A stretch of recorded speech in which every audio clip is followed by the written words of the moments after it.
a very important topic from the O-level exam point of view. This is the topic of variation. Here I assume that you know how to do simpler questions of variation. Still I'm going to do one question which is simple, but then I'll move on to the higher level of difficulty. Okay, starting with the first question. It says y varies directly as the square of x given that y equals to 1 upon 5 when x is half. Find y when x equals to 10.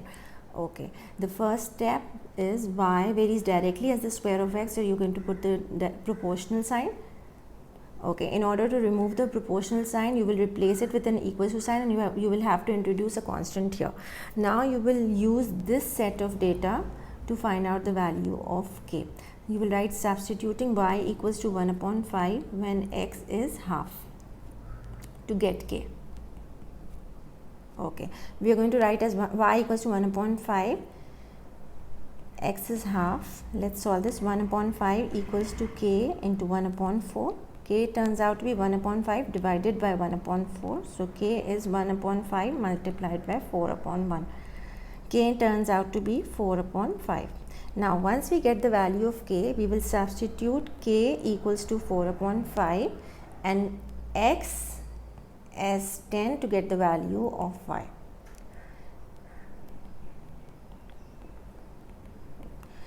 Okay, copying y equals to k x square. In place of k we will write 4 upon 5. In place of x I am going to write 10. Let's simplify. 400 upon 5, which is 80. So the answer here is 80. Question number 2. Y is inversely proportional to the square of x. Okay, so whenever it's inversely proportional, you have to write 1 in the numerator, 1 upon x square. Next step, we will replace it with an equal to sign with k here. We'll multiply the whole expression 1 upon x square by k, so it will be k upon x square. Now we're going to use this set of data to find out the value of k. So substituting y equals to 10 and x equals to 4 to get k. Y is 10 and x is 4 square, so k turns out to be 10 into 16, which is 160.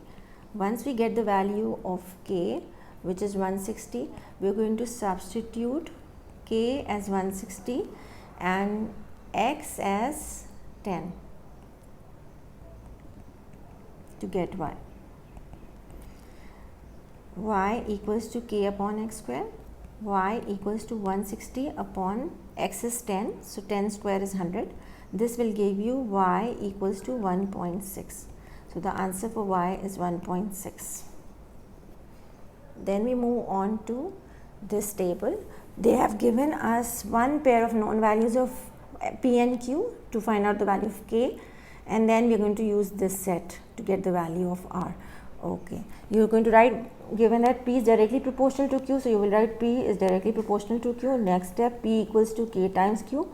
Substituting p is 27 and q is 9 to get k. Okay, 27 equals to k times 9. K turns out to be 3. We are going to write here p equals to k times q. Substituting k equals to 3 and p equals to 33 to get r. Now for finding out this set of data, we are just simply going to substitute here. P is 33 here.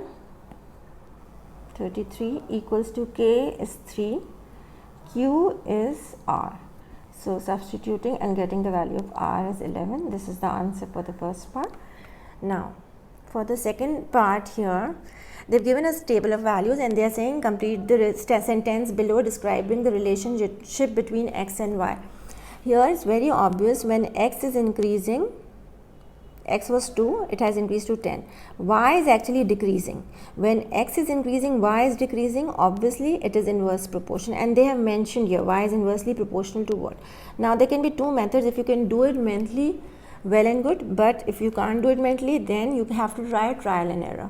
I'm trying trial and error for this particular question. I'm going to take different values. I'm doing it here. I'm going to take different options here. It can be y is inversely proportional to x. Okay, if I substitute the known pair of values 2 and 25 in place of y, substituting y equals to 25 and x equals to 2 to get k. Okay, if I substitute y as 25 and x as 2, k turns out to be 50. Now I am going to write y equals to 50 upon x. This is the equation which I have. Now let's substitute the second pair of values, which is 10 and 1, and see 10 and 1 we are going to substitute here and see whether the statement stays true or no. Okay, if I substitute y, substituting y equals to 1 and x equals to 10 here.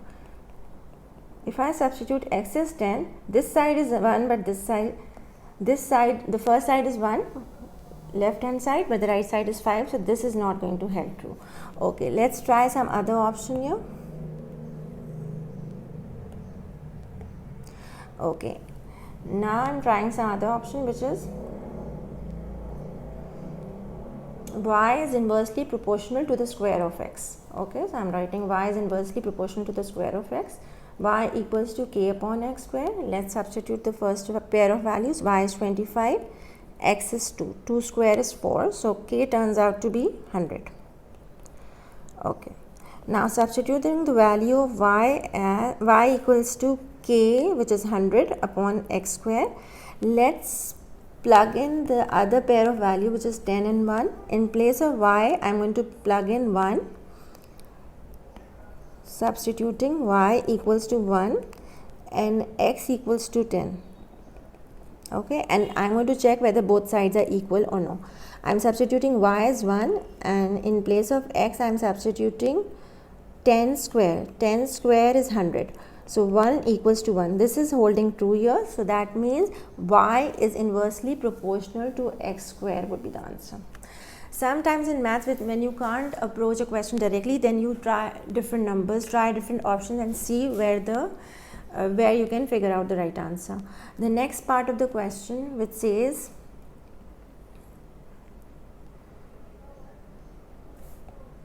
m is directly proportional to L cube. Okay, let's do this. M is directly proportional to L cube. Next step would be m equals to k times L cube. How many times larger is m when m is multiplied by 2? Okay, now first of all we are going to find out the value of k. Here they haven't given any values. They haven't given any pair of known values or unknown value. No information is given. They are just saying m is directly proportional to L cube. Now first of all we are going to make k the subject from here and get the value of k. Okay, making k the subject, k equals to m upon L cube.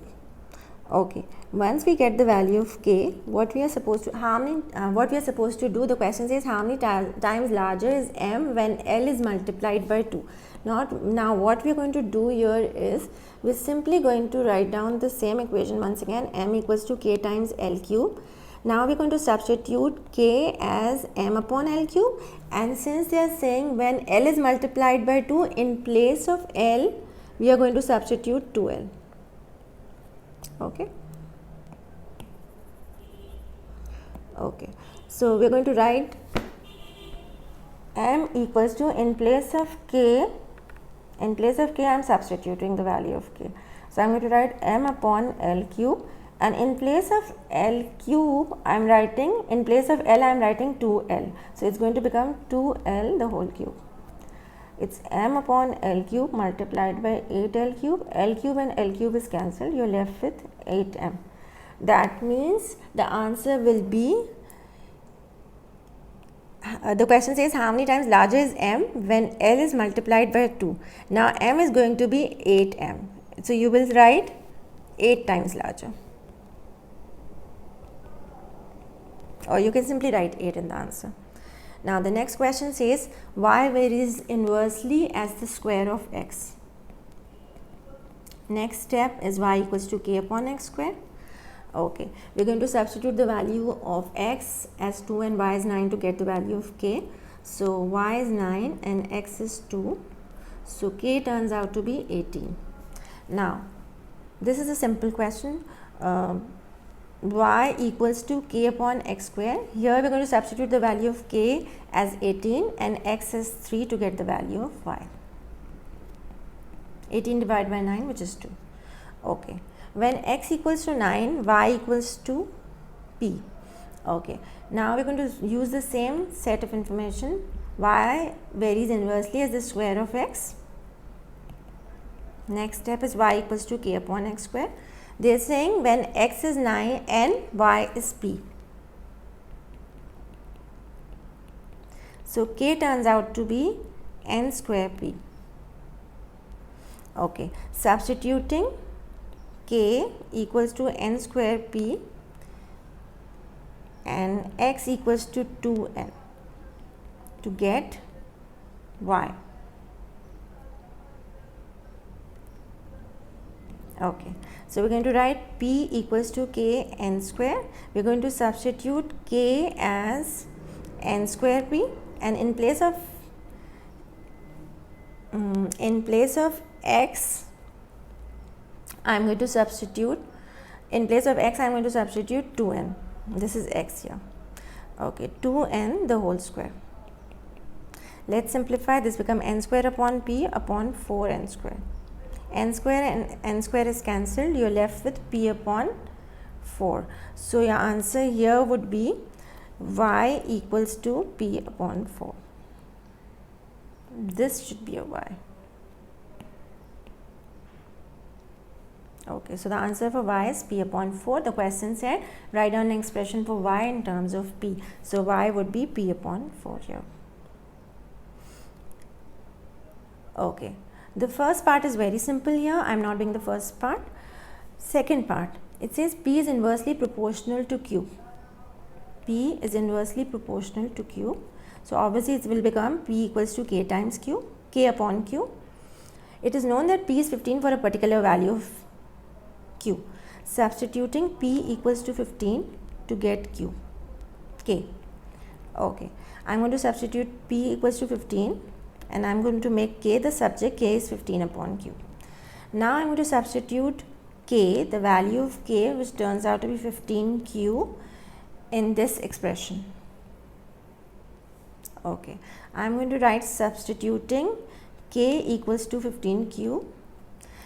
If you notice, the question says write down the value of p when the value of q is doubled. Initially we took q as q. Now you have to take q as 2q. In place of q you will have to substitute 2q. Okay, it's going to become p is equals to k upon q. In place of k I am substituting 15q, and in place of q I am substituting 2q. This will simplify and p turns out to be 7.5 or 15 upon 2. So the answer for p here is 7.5. Thanks a lot for watching this video. Thanks a lot.